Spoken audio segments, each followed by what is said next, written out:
Assalamualaikum warahmatullahi wabarakatuh. Pertama, marilah kita panjatkan puji syukur atas kehadirat Allah Subhanahu wa Ta'ala yang telah memberikan kita nikmat kesehatan dan keselamatan hingga kita dapat diskusi bersama pada hari ini.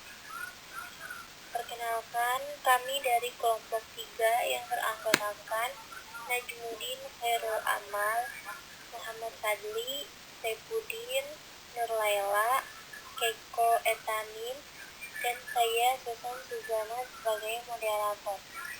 Pada kesempatan ini kami akan membahas tentang sejarah perkembangan filologi di Indonesia. Untuk mempersingkat waktu, langsung saja kita menuju ke penyampaian materi.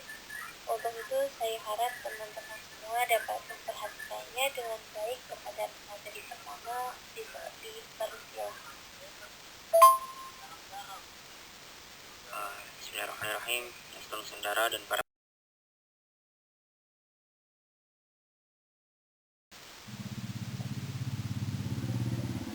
Bismillahirrahmanirrahim. Assalamualaikum Nusantara dan para pedagang barat.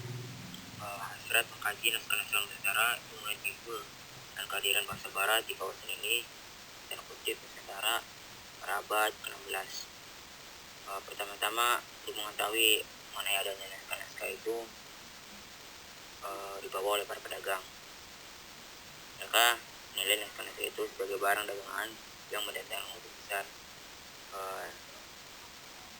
Lalu para pedagang itu mengumpulkan naskah-naskah dari perorangan atau tempat-tempat yang memiliki koleksi seperti pesantren, guru dan membawanya ke Eropa.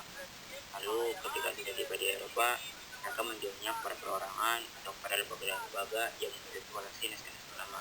Dan seterusnya, naskah-naskah itu kemudian lalu berpindah tangan karena dijual atau dihadiahkan oleh seorang yang dikenal yang bergerak.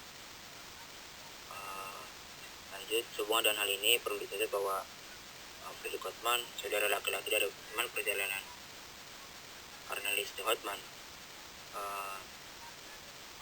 itu telah menulis naskah pada Laan Nusantara, dan bukunya itu menarik perhatian bagi bangsa Eropa sehingga diterjemahkanlah buku karya tersebut ke dalam bahasa Latin, Inggris, dan Prancis.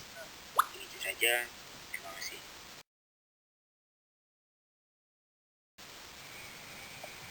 Telaah naskah Nusantara oleh para penginjil.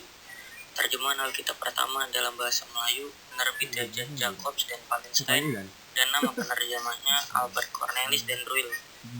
Judulnya At New Testament in Netherlands and the Malays. Kemudian Ledecker menyusun terjemahan Bible dalam bahasa Melayu, namun sampai ajalnya terjemahan tersebut belum selesai. Lalu dilanjut oleh Petrus van den Brom. Selanjutnya, Francois Valentine menulis karya yang ensiklopedik yang berjudul Old and New Odes in Dance, berisi pengetahuan naskah-naskah Nusantara. Lalu, G.H. Renly dalam karangannya yang berjudul Malaises Prakunst menyusun 69 nama naskah Melayu, dan G. Bruckner menerbitkan kamus Bruckner yang berjudul An Klein Woordenboek der Hollands, English, and Javanese Talent.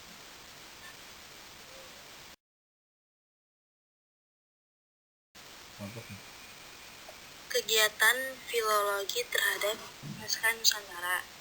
Seiring dengan kolonialisme, imperialisme, serta penyebaran Injil ke dunia timur, orang-orang barat mulai tertarik pada teks-teks dari benua timur seperti Arab, India, dan Indonesia.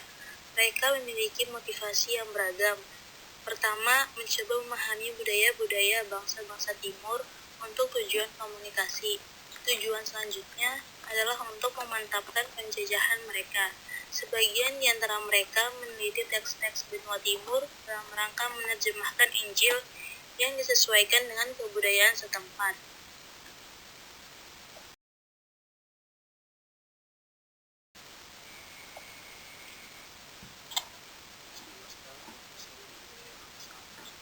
Di seluruh pelosok Nusantara, dan jika hanya disimpan begitu saja atau dikeramatkan, maka tidak akan banyak yang mengetahui isinya. Seperti Diketahui, naskah-naskah itu mengandung informasi yang sangat berharga. Apabila naskah diteliti isinya dengan menggunakan pendekatan filologi, maka hasil penelitiannya dapat digunakan untuk cabang-cabang ilmu lain seperti sejarah, hukum, terutama hukum adat. Bacaan filolog berasal dari pengambilan bahan mentah berupa naskah tulisan tangan manuskrip yang ingin disanding. Lalu menentukan langkah-langkah berikutnya untuk mempersiapkan bahan tersebut. Ia memilih metode tertentu yang sesuai dengan tujuan suntingannya. Kemudian menampilkan teks itu dalam bentuk baru dalam edisi cetak agar dapat disebarluaskan dengan masyarakat. Menurut Theo, tugas peneliti adalah ikut dalam usaha menyebarluaskan peredaran teks di tengah-tengah masyarakat, membantu dan mengikuti dalam proses seleksi terhadap naskah, menyunting teks yang baik, menafsirkan, menjelaskan latar belakang sosial, budaya, dan sejarah teks yang diterbitkannya. Sebenarnya, seorang ahli filolog dapat saja berbuat agak lebih banyak daripada hanya sekedar mencari perbedaan yang terdapat di antara varian-varian yang timbul dari hasil penyalinan itu. Misalnya dengan mengadakan pengelompokan yang sesuai dengan kesamaan dan ciri-ciri masing atau menurut sifat kekerabatan sehingga dapat membangun suatu sistema.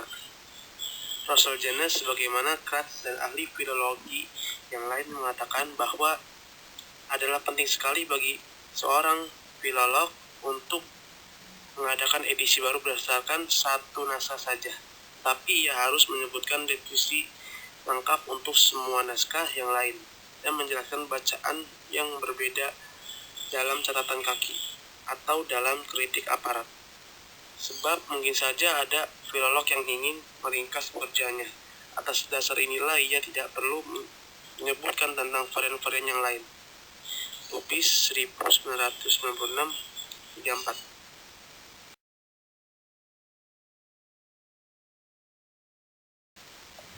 Yang terakhir, kesimpulan.